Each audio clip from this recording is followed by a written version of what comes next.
ពេលវេលាពិតជាលឿនមែនបងប្អូនតែមកព្រឹកភ្នែកសោះឥឡូវ2ឆ្នាំបាត់ហើយវីដេអូនេះ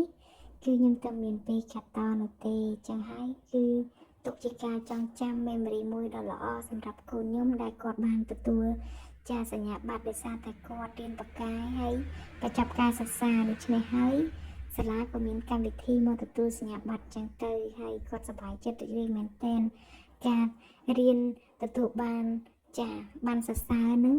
គឺសប្បាយប្រជុំឯងងុំគឺមានតុក្កតាដ៏ធំមួយហើយគឺថាសប្បាយអស់ហើយនិយាយអរគុណរហូតតែម្ដងហើយសម្រាប់យើងជាពុកម្ដាយវិញគឺគ្មានចង់បានអីក្រៅពីឲ្យកូនខិតខំប្រឹងប្រែងរៀនសូត្រដើម្បីចំណេះវិជ្ជាព្រោះយើងគ្មានទ្រព្យសម្បត្តិគ្មានអ្វីចែកឲ្យពួកគាត់នៅពេលដែលចាស់ទៅនោះទេអញ្ចឹងហើយគឺមានតែចំណេះវិជ្ជាដែលឲ្យប្រឹងប្រែងរៀនសូត្រនឹងគ្មានអីសំខាន់ជាងនឹងទៀតទេបងប្អូនហើយទ្រព្យសម្បត្តិយើងអាចចាយតែមួយផ្លែតគឺអស់ហើយប៉ុន្តែបើចំណេះវិជ្ជាមានក្នុងខ្លួនវិញចំណេះជំនាញគឺប្រាក់រត់តាមហៅតែម្ដងចឹងហើយតែងតែជំរុញលើកទឹកចិត្តកូនអត់ឲ្យបបងការសិក្សាទេទោះស្ថិតក្នុងកលៈទេសៈណាឬក៏លំបាកយ៉ាងណាក៏ដោយគឺត្រូវតែជំរុញឲ្យគាត់រៀនដល់ចប់ចង់ចប់ដើមទោះស្ថិតនៅក្នុងកម្រិតណាក៏ដោយហើយឥឡូវគេមានបេសធីមិត្តភ័ក្តិគេថតជុំគ្នាមានកាដូមានអីចឹងទៅចែកម្លែកគ្នាអីចឹងណា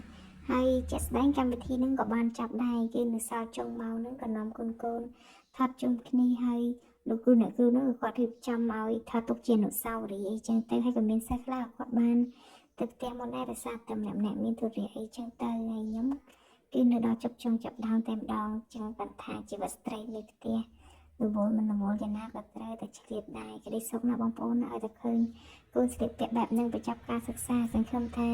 កូនអាចធ្វើបានរហូតដល់ធំចាមិនថារៀនផ្នែកណានោះទេហើយមានតែជូនពរឲ្យកូនចាមានប្រាជ្ញាឆាប់វៃសុខភាពល្អបាយបាយ